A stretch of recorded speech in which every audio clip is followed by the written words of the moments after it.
Olá pessoal, sejam bem-vindos, sejam bem-vindas ao Cinematório Café. Este é o podcast do site Cinematório. Eu sou Renato Silveira. Oi, eu sou Kel Gomes. Nesta edição do nosso podcast temos mais uma entrevista com uma cineasta que está enveredando pelo cinema de horror. A gente conversou no programa passado com a Gabriela Amaral Almeida, que fez A Sombra do Pai, que está em cartaz nos cinemas, e agora a gente conversa com a Marina Meliandi, que está lançando Mormaço, também nas salas de cinema. Se derrubarem minha casa, eu construo de novo uma do lado.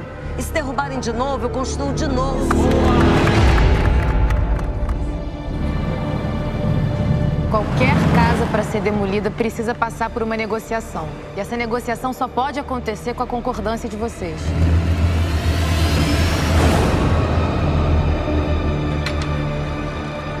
Nós estamos falando de uma readequação. Todos nós vamos sair ganhando. Vocês com as indenizações e a construtora com um dos hotéis mais modernos da zona central da cidade. Não é não, dona Rosa? E se eu não quiser sair daqui?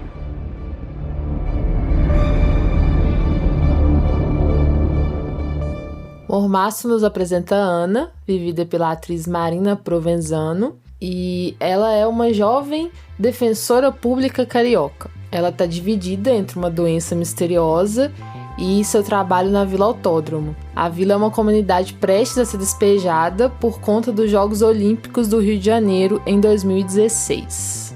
E essa doença misteriosa é onde entra essa questão dos elementos do cinema de horror, do cinema fantástico, né? A gente falou no inicinho aí sobre a Gabriela Amaral, né, que fez A Sombra do Pai. O Mormaço é bem diferente, tá? Só pra gente não confundir o ouvinte, pra ele não achar que são filmes, né, que tem essa semelhança muito forte por causa do gênero, né, de ser um filme de gênero. O Mormaço, ele tem elementos, tem traços do cinema de gênero, mas é mais um filme político, né, vamos dizer assim, porque trata dessa questão das remoções das famílias mais pobres, né, que moram nas comunidades por causa dessas grandes obras, né? Tivemos a Copa do Mundo, as Olimpíadas, e o Rio de Janeiro foi palco principal desses dois eventos, né? Eu diria que além de político, ele também é poético, Sim. né? Então ele tem muitas diferenças, apesar de ter esse flerte com o horror, né? E é isso, né, gente? É um horror da vida real, digamos assim. Perfeito. Bom, antes da gente ir para o nosso papo com a Marina, a gente deixa aqui alguns recadinhos. Nós temos a nossa campanha de financiamento coletivo, que é o modo como você pode ajudar o Cinematório a crescer e a se manter no ar. Através dessa campanha, a gente arrecada o dinheiro que a gente usa para pagar as contas do site, manter o site no ar, literalmente. Temos que pagar o servidor, pagar a hospedagem dos podcasts e tudo mais. Então, com o nosso crowdfunding, você pode nos ajudar. Além disso, você recebe recompensas apoiando o Cinematório. Temos newsletters semanais que você recebe, trazendo aí muitas dicas de filmes para você ver em casa, nas plataformas de streaming, as plataformas digitais. Tem também resumo das notícias da semana, links para vídeos, link para podcasts de cinema. Então, conheça o nosso projeto, que está no endereço padrim.com.br/cinematório. Lá você confere os valores com os quais você pode colaborar e nos ajudar e receber todas essas recompensas, tá bom? A gente tem também as nossas redes sociais. Estamos no Instagram, no Twitter e no Facebook. Procure por Cinematório, você nos encontra lá, e são canais nos quais você pode acompanhar as novidades do site. E além disso, estamos no Spotify com o nosso podcast. Aliás, os nossos podcasts, além do Cinematório Café, tem também o Em Foco, tem também o De Volta para o Sofá, e aí você pode acompanhar através do Spotify ou do nosso feed, no seu aplicativo de podcast favorito, todos os nossos programas. E se você quiser mandar um e-mail para a gente, é só escrever para contato@cinematório.com.br. Vamos lá então ouvir a Marina Meliandi falando sobre Mormaço, o filme que está em cartaz nos cinemas. Essa conversa foi gravada por Skype, então a gente não pôde estar, né, frente a frente com a Marina, mas o papo foi muito bacana e vocês vão poder conhecer um pouco mais do trabalho dela e também do filme, que já pode ser conferido aí na telona. Hoje estamos recebendo no nosso podcast Marina Meliandi, cineasta que está lançando o seu primeiro longa-metragem solo, né, Marina? Isso, tudo bom, Renato? Tudo jóia. O Mormaço está entrando em cartaz agora, depois de ter passado por vários festivais. A estreia foi no Festival de Roterdã, né, em 2018, e depois passou por Gramado, Rio, São Paulo. E, bom, a gente quer começar pelo início, né? Como é que você chegou à ideia desse projeto? Como é que você teve a ideia de contar essa história que tem uma origem com a questão lá dos Jogos Olímpicos do Rio de Janeiro, né? E você é do Rio de Janeiro, né, Marina? Isso. Então, Renato, o Mormaço surgiu de um sentimento meu em relação à cidade. Eu sou carioca e morei a minha vida toda no Rio, tenho uma relação muito forte com a cidade. E a partir do momento em que o Rio foi anunciado como a sede das Olimpíadas, né, de 2016, isso foi alguns anos antes, eu comecei, mas enfim, acho que todo mundo que morava aqui começou a perceber um misto de euforia, né, de pessoas achando que isso seria algo muito benéfico para a cidade, que traria uma herança interessante para a cidade, principalmente na infraestrutura, mas ao mesmo tempo a gente também viu a cidade começar a sofrer um processo de transformação muito rápido e violenta, muitas vezes, um processo que era urbanístico principalmente, né, com a justificativa urbanística de mudança de áreas, mas também de uma especulação imobiliária muito intensa. O custo de vida aumentou significativamente na cidade, começou a ser muito difícil manter o mesmo padrão de vida que as pessoas tinham, né? Tudo ficou muito caro, os aluguéis principalmente, e algumas comunidades começaram a ser ameaçadas de remoção, né? A gente começou a ver muitas pessoas sendo expulsas nessa redesenho dos bairros e redesenho das áreas da cidade que seriam reformadas por causa dos jogos.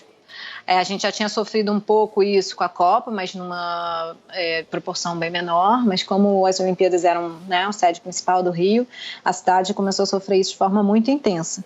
E aí eu comecei a me sentir muito incomodada com com esse processo, comecei a me sentir um pouco expulsa da cidade, e eu sou uma pessoa que nem, né, dentro das proporções, nem era das pessoas que estava sendo mais tocada pelas transformações, no sentido, né, eu não estava tendo a minha casa ameaçada, né, e comecei a pesquisar, então, essas histórias de algumas comunidades que estavam sendo ameaçadas de remoção, e comecei a querer, então, escrever um filme sobre com essa temática, com esse pano de fundo que fosse, né, alguma coisa que falasse sobre a cidade em transformação e de como, de alguma forma, esses espaços da onde a gente vive influenciam a gente, nossa vida cotidiana e os nossos corpos. Comecei a ficar com vontade de trabalhar uma ideia em que uma protagonista tivesse um corpo que fosse, de alguma forma, transformado ou se transformasse junto com a transformação do espaço onde ela estava morando, vivendo, enfim, respirando. E como o Rio de Janeiro é uma cidade muito, enfim, aí tem características muito próprias, né? O calor pode ser muito quente, é uma cidade muito úmida. Eu comecei, então, a pensar de que forma esse corpo podia se transformar também sendo tocado ou influenciado por questões que eram próprias desse espaço também, além da tensão e enfim, dessa motivação da mudança urbanística, que também é social e que também é política, mas, enfim, também que de forma essa umidade, esse calor e esse outro tipo de tensão também pudessem provocar uma espécie de transformação no corpo, e veio através da ideia de uma doença que a protagonista desenvolve e que acaba tendo uma relação direta e profunda com o processo que a cidade se passa. Legal. É curioso você falar isso assim tão diretamente, porque eu tinha exatamente pensado em te perguntar sobre o uso do corpo como esse reativo incontrolável, assim, que eu achei bem interessante. E associando com o calor. Porque você acha que o calor do Rio, ele, de certa forma, também interfere em como a cidade, na dinâmica da cidade e como as pessoas acabam agindo, como as pessoas se relacionam, e isso, de sempre levando para esse estado, sabe, de mais angústia, de mais, talvez, disso que a personagem passa mesmo, desse estresse? Você acha que tem relação? Eu acho que eu quis construir uma ideia em que a gente desenha no filme, por exemplo, que seria o calor mais quente da história, então que de fato existe essa sensação de bafo quente, né? Eu sinto no verão uma diferença, tem dias em que a gente se sente muito cansado saindo na rua, né? O calor gera uma certa exaustão, uma sensação de opressão, de sufocamento, de falta de ar, até por causa da umidade, né? A gente tem tanta umidade no ar que a gente sua muito, a gente de alguma forma, né? Você se mexer, você fazer exercício também, às vezes é mais cansativo, dependendo do, né, se faz 40 graus e é sufocante. Então, acho que de alguma forma, sim, nessas situações extremas de calor, eu acho que sim, o nosso corpo, ele vive isso, sente isso de forma diferente, ele sente uma tensão e, de alguma forma, eu gostei do reativo incontrolável que você falou, de alguma forma, é isso. Tem gente que lê a doença dela como algo psicossomático, né, enfim, que pode ser, é uma leitura também, da tensão, né, quase, enfim, mas eu gosto da ideia do corpo reagindo ao calor, à umidade, numa situação de acúmulo, essa ideia do acúmulo, desse sufocamento, dessa situação, até uma sensação de uma certa dormência do corpo, de uma certa impotência do corpo, quando a gente sente, né, muito intensidade, ou essa tensão, ou o medo, ou a ameaça, ou o calor, ou essa umidade em excesso. Acho que todos esses elementos juntos, que estão presentes no filme, de alguma forma ajudam a criar essa sensação de mormaço, de sufocamento, de impotência e de alguma ideia que leve, que é o que é mais importante para mim no filme, de ideia de resistência. Uhum. Então, para mim, essa doença também está relacionada a uma certa ideia de resistência, de criação de uma proteção dessa pele, desse corpo. Eu não vou falar muito mais disso, senão eu vou fazer um spoiler para quem está escutando a gente. Exatamente. Eu já estava aqui, tá chegando lá no spoiler, ó. Uhum. Mas não, perfeito. E desde o início você já pensava em abordar essa transformação da cidade, da personagem, pelo cinema de gênero, ou uma coisa levou a outra de forma natural, assim? Eu gosto muito de cinema de gênero. Eu já trabalhei nos outros filmes que eu fiz anteriormente, que, enfim, né, em correalização com um outro diretor. A gente já trabalhou muitas vezes a mistura de gêneros cinematográficos, e eu gosto muito do cinema fantástico. E acho que é uma forma de misturar, nesse caso, o Mormaço foi uma forma como eu achei de misturar, achar uma certa poesia num filme que falava sobre uma questão política muito contundente, enfim, tentando achar uma certa suavidade e poesia, né, e poética para poder falar de algo muito, que eu acho que é muito violento também. Então o cinema de gênero para mim foi uma ferramenta e né, uma forma de encontrar uma visualidade para o que eu queria falar, uma certa sensação de horror também do que a gente estava vivendo, e para falar de uma certa ideia também utópica de transformação do corpo, que pode se transformar em alguma outra coisa que a gente ainda não imaginou, ou enfim, que a gente pode imaginar e que a gente ainda não conhece. Então eu queria poder começar com o filme começa de forma muito, enfim, na minha opinião, não sei vocês, de uma forma mais realista. Sim. A gente, enfim, tem essa doença que se desenvolve, que ela, até muitas pessoas reconhecem essa doença e acham que são coisas diferentes, mas é uma doença inventada. Mas ela tem vários elementos em comum com outras doenças que a gente conhece, até ela se transformar numa doença muito específica, que foi criada por filme, enfim, pesquisada. A gente fez todo o desenho da evolução da doença né, com a arte, com a maquiagem. Foi uma parte que eu adoro, que eu acho super divertida, inclusive. E para chegar nesse tom mais fantástico, porque ele tinha que virar outra coisa. Uma vez que ela se desenvolvesse, essa espécie de metamorfose, ela tinha que virar uma outra coisa que não existe. Então, ela não ia ser... você pode acreditar nela e entender que ela é realista nesse sentido, mas ela é algo do sobrenatural, né? Uhum. Do sobrenatural, que eu digo algo que a gente nunca viu, mas que eu queria que as pessoas acreditassem que é possível, enfim.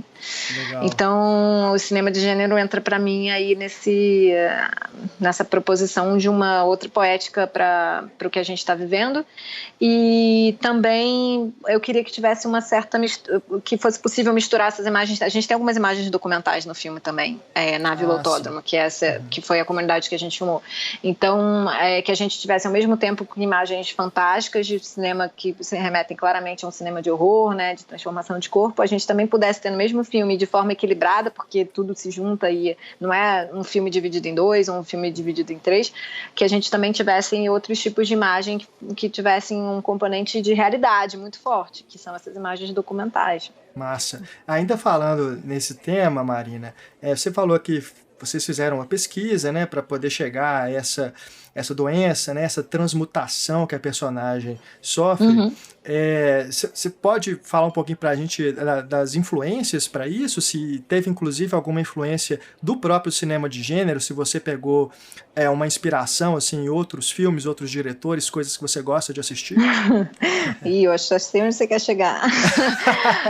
Não, tem um filme especificamente que, assim, que eu pesquisei, mas enfim, que era um filme de referência de transformação, que é o do Cronenberg, A Mosca.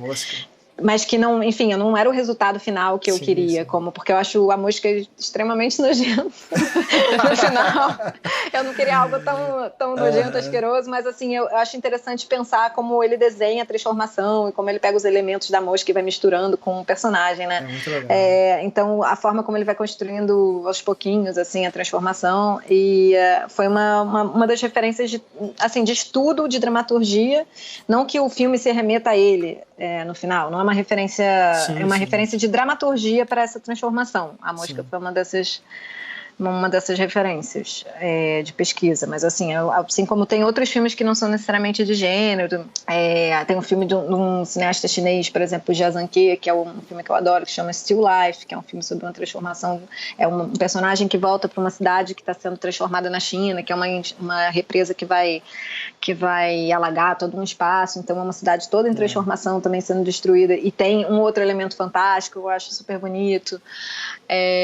Enfim, tem assim, essas referências que não são referências necessariamente diretas, mas que ajudaram a pensar como é que algumas pessoas estão trabalhando elementos de transformação de espaço ou de corpo, e quais são, assim, um pouco o desenho de dramaturgia que me interessa para falar nesse caso, né? Foi um pouco mais isso. Isso é ótimo, porque essas referências elas ficam orbitando enquanto a gente assiste ao filme, e a outros filmes também, né? Não só especificamente o seu, claro. Mas é bom a gente ouvir isso da palavra da realizadora, né? Assim, de onde que veio até pra gente imaginar se a gente não tá, né, viajando demais. Essa identificação cinéfila, assim, essa conversa de cinéfilo, bacana, né? Muito bom. A combinação foi muito boa, né? Dessas várias influências bem diferentes, né? E resultou numa coisa nova, né? Autêntica, que ficou muito bacana mesmo. E por falar em outros filmes, eu vejo que o Mormaço ele dialoga muito com Aquários, né, do Kleber Mendonça Filho, e com Era o Hotel Cambridge, de Eliane Café, que também são filmes ótimos. E um elemento que me chamou mais atenção, assim, entre os aspectos que dialogam, é essa questão do protagonismo feminino na resistência. Isso você trouxe da vida real, né, do que você viu, das lutas das pessoas da comunidade, ou já era uma decisão prévia? Olha, enfim, esses filmes, os dois filmes que vocês citaram, são filmes que falam muito desse processo de moradia, de especulação imobiliária, que o Brasil viveu eu acho que o Brasil todo praticamente viveu, né, num período muito intensificamente, num período parecido, e eu acho que por isso que a gente também teve vários filmes enfim, com alguns elementos em comum, ainda tem outros, né, e é curioso porque eles foram feitos simultaneamente, né, esses filmes, assim, eu tô lançando Mormaço agora, mas a gente filmou em 2016, ele foi escrito em 2013, então, assim, são filmes que foram escritos e filmados meio paralelamente, então é interessante ver como isso era algo que estava muito fresco, eu acho que como muito latente, como uma questão muito presente nas grandes cidades brasileiras. O Rio acho que viveu um processo muito específico, e aí, enfim, por causa das Olimpíadas mesmo, né? Mas você tinha falado do protagonismo feminino. Eu fiquei muito impressionada. Eu sempre quis que a minha protagonista fosse uma mulher, e eu sempre imaginei isso. Enfim, não sei, acho que não sei, porque eu sinto falta de protagonistas femininas no cinema em geral, mais fortes, ou que, enfim, levem essas histórias. E eu fiquei muito impressionada desde sempre, quando eu comecei minha pesquisa, e quando eu descobri que era na Vila Autódromo que eu queria filmar, eu tive um contato muito intenso com as lideranças dessas comunidades, e grande parte das vezes, na verdade, na grande maioria das vezes, as lideranças eram de mulheres, e de mulheres muito fortes, de mulheres que pensavam em estratégias muito, muito inteligentes de ocupação e de resistência. E eu fiquei muito impressionada com isso, como as mulheres tomavam para elas essa reivindicação desse espaço do território, e como era importante isso para elas, assim, né? Então, para mim ficou muito evidente que o personagem da Domingas, que enfim, feito por a atriz que faz a Domingas, é a Sandra, que é uma das lideranças da Vila Autódromo. Para mim ficou sempre muito evidente que tinham que ser personagens femininos também, protagonizados por mulheres. E isso é da experiência, enfim, das pessoas que eu encontrei, e também porque porque são personagens que são os personagens que eu encontrei nesses espaços eram mulheres sempre, seja os exemplos de pessoas assim maravilhosas que eu vi na Defensoria Pública, eram mulheres super fortes que foram, que inspiraram também a escrever o personagem da Ana, que é a nossa protagonista, que é defensora pública. Enfim, principalmente na Vila Autódromo, a Sandra, a Penha, a Natália, são as pessoas que em geral, enfim, centralizam esse espaço da resistência, centralizam no sentido, de tomam para elas esse lugar dessa responsabilidade de organizar as pessoas, de organizar as ações, de trazer apoiadores, de articular com o poder público. Então, assim, para mim isso era acho que desde muito cedo era algo muito evidente. E eu, enfim, acho que foi uma escolha certa. Sim, sim. E eu gosto também que você coloca isso para as novas gerações, né? Porque tem aquela menina super jovem e que tem aquela participação tão importante, assim. Isso foi massa. Pérola. Como você chegou até a Marina Provenzano? Que ela também achei que ela fez um trabalho bem legal. Sim. Né? Sim, a Marina é carioca, e eu quando eu comecei a fazer o casting, a procurar atrizes, eu, enfim, achava que era muito importante, pelo menos num primeiro momento, procurar entre pessoas no Rio de Janeiro. Eu queria que tivesse fosse alguém que tivesse uma relação com a cidade, enfim, não que fosse obviamente igual a da Ana, porque a Ana é defensora pública, mas que tivesse um sentimento de indignação em relação ao que a gente estava vivendo, um sentimento de incômodo em relação a como a cidade estava sendo transformada, como a cidade estava sendo, as pessoas estavam se sentindo expulsas dessa cidade. Então, assim, o meu casting, obviamente, além de escolher uma atriz maravilhosa que eu procurava, eu queria também que fosse uma pessoa que se identificasse com o que a gente estava falando, com o assunto. Então, parte do processo de casting, de escolha das pessoas, era uma espécie de entrevista sobre com que as pessoas, enfim, pensavam sobre determinados assuntos. Para entender também como que as pessoas, pensavam, falavam sobre os seus territórios, sobre os seus espaços de memória, sobre os seus espaços de convivência, sobre os cruzamentos na cidade. O Rio é uma cidade muito dividida, ainda, enfim, misturada em alguns lugares, mas também muito dividida. As classes sociais são muito, enfim, separadas, enfim, entender como as pessoas lidam também com essa divisão da cidade, como circulam por vários espaços, para mim era interessante. E isso foi uma forma de abrir um diálogo com as pessoas, que me interessavam para fazer o filme. E aí com a Marina foi assim, a gente se identificou desde o primeiro momento na forma de pensamento, num pensamento que era complementar sobre esse espaço, sobre a cidade, sobre esses sentimentos. E ela, enfim, super se jogou no personagem, E era o que eu precisava e o que eu queria, uma pessoa que, quando fosse para esses momentos de... A gente tem, por exemplo, ela atuando em cenas que são verdadeiras, de uma casa sendo demolida, então que essa pessoa pudesse ser atravessada por esses momentos, por esses sentimentos reais dela estar ali, mas que também conseguisse dar conta dessa ação que era da personagem, né? Que não fosse só ela estando diante de uma situação. Então a Marina tem essa inteligência, né, de cena, dramatúrgica, maravilhosa, de conseguir lidar com o que estava acontecendo naquele momento dentro do personagem. Então foi muito, muito legal, assim, uma experiência que eu acho que a gente vê na tela de cinema, né, que é uma atriz que se jogou completamente nesse papel, que se doou para isso, né, assim. Uhum. Massa. E Marina, pra gente finalizar, apesar, né, do filme ter tido a sua origem, né, no contexto ali da preparação da cidade para as Olimpíadas de 2016, hoje, né, vendo o filme hoje, depois que já se passaram aí quase 3 anos, né, dos Jogos Olímpicos e tudo, como é que você vê o Rio hoje e se o que o filme projeta, né, o que seria a partir dali, você considera que, se você fizesse uma continuação do Mormaço, seria um Rio de Janeiro muito pior do que você imaginava? Ou você acha que ainda pode piorar? Nossa, acho que, infelizmente, eu acho que tudo pode piorar. Eu acho que a gente está vivendo agora um momento de crise profunda na cidade. A gente ainda, quando a gente pensa, eu acho que uma das importâncias, inclusive, de lançar o Mormaço agora, nesse momento, é a gente poder continuar falando e discutindo sobre a herança, né, que a gente teve dessas decisões de sediar esses grandes eventos olímpicos internacionais, ou os grandes eventos esportivos internacionais.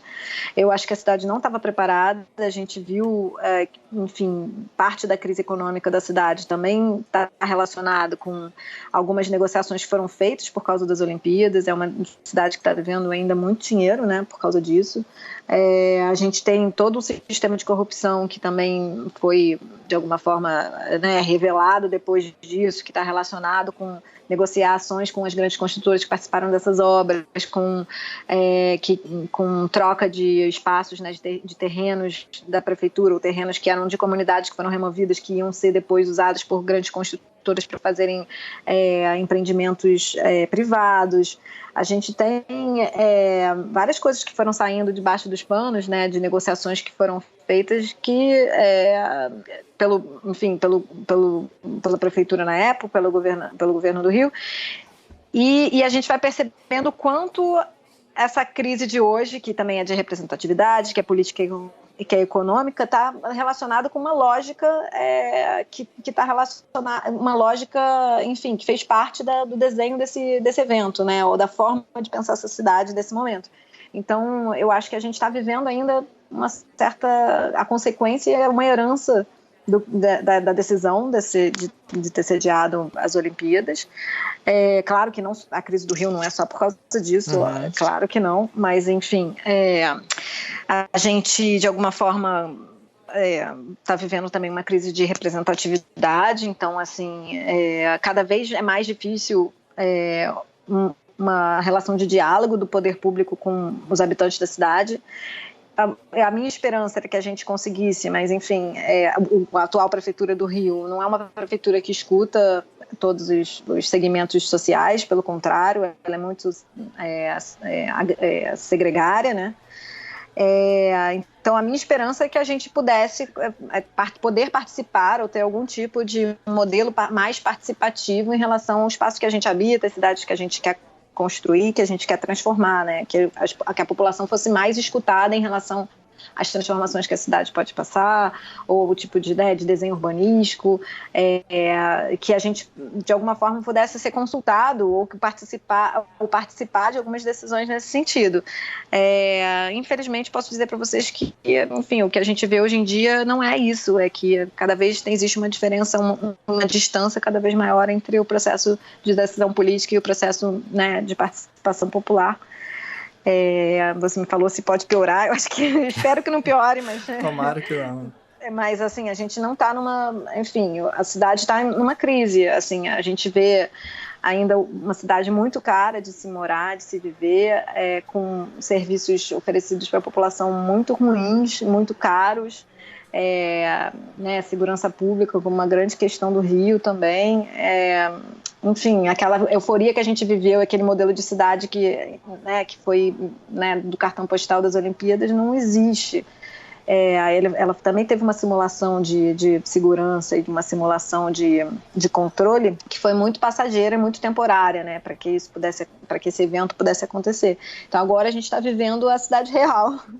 Infelizmente ela não é aquela do cartão postal.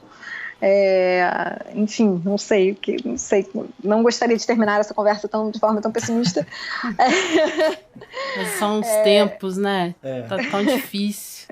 Mas, estamos vivendo tempos difíceis e acho que de alguma forma o filme fala sobre isso, assim, bastante, sobre o momento que a gente está vivendo. Então, que sirva para que a gente continue discutindo sobre o que a gente viveu, o que a gente está vivendo ainda e, enfim, refletindo sobre os espaços que a gente quer viver, como a gente ocupa os espaços, né, das cidades. Enfim, acho que o filme pode contribuir para essa discussão. Com certeza. Como representar, né, essas cidades no cinema, que em forma de imaginário a gente também pode, né, atualizar sobre o Rio de Janeiro. Esse é um imaginário que tem que estar em constante atualização, eu acho, né?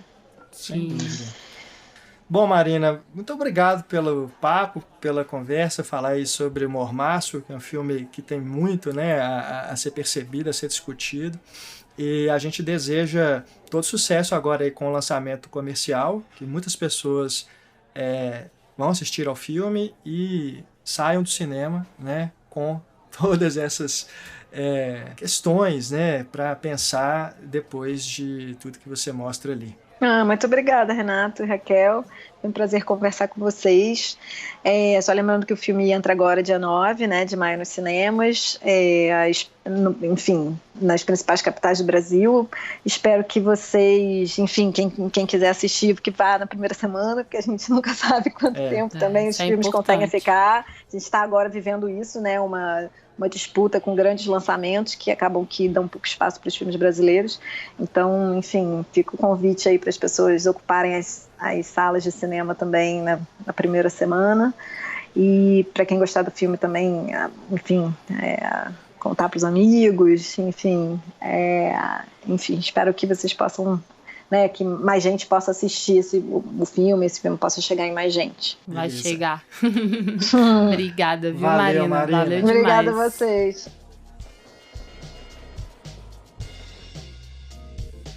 Agradecemos mais uma vez a Marina Meliandi por ter nos recebido para essa conversa sobre o Mormaço, e a gente não chegou a mencionar no início do programa, mas fica também a recomendação para você conhecer os outros filmes que a Marina dirigiu, né? A Fuga da Mulher Gorila e A Alegria. Os dois ela co-dirigiu com o Felipe Bragança, que assina também, junto com a Marina, o roteiro do Mormaço. O filme está em cartaz aí nos cinemas, distribuição da Vitrine Filmes. Não perca, porque é mais um bom lançamento do cinema brasileiro este ano, o cinema brasileiro que neste momento em que estamos atravessando aí vários cortes, né, na área da cultura, na área da educação, o cinema brasileiro precisa ainda mais de você nas salas de cinema. Tá? Então valorize esses filmes que estão chegando aí, que a gente sempre traz aqui, né, porque são filmes independentes que não têm condições de competir com blockbusters aí nas grandes redes de cinema, né, nos shopping centers e tudo. Então, se o Mormaço estiver passando aí na sua cidade, não deixe de conferir, prestigie o cinema brasileiro. E se você estiver ouvindo esse podcast aí no futuro e o filme estiver já disponível no streaming, né, em qualquer plataforma aí que você preferir, não deixe de ver também, né, valorize, porque o cinema brasileiro precisa de você, cinéfilo. Precisa de você, cinéfilo. E uma coisa que a gente estava comentando, né, sobre as diferenças com A Sombra do Pai, mas tem uma coisinha que, assim, dialoga diretamente, e quem viu os dois filmes vai logo perceber, assim, que é uma baita coincidência. E é mais coincidência ainda porque... Ixi, se eu falar isso vai ser spoiler. Vai ser spoiler. Mas é porque tem um terceiro filme que se liga a esses outros dois. É verdade. Então é mais um motivo para você assistir a Mormaço e assistir A Sombra do Pai, né? Valorizar esses filmes, as nossas diretoras, principalmente. Né? Então vá ao cinema assistir para você saber qual que é a ligação que há entre os dois filmes. Isso. Então é isso, pessoal. Vamos ficando por aqui. Em breve voltamos com mais podcasts para você aqui no Cinematório. Beijo, gente. Até a próxima. Tchau. Um grande abraço, pessoal. Até mais. Tchau.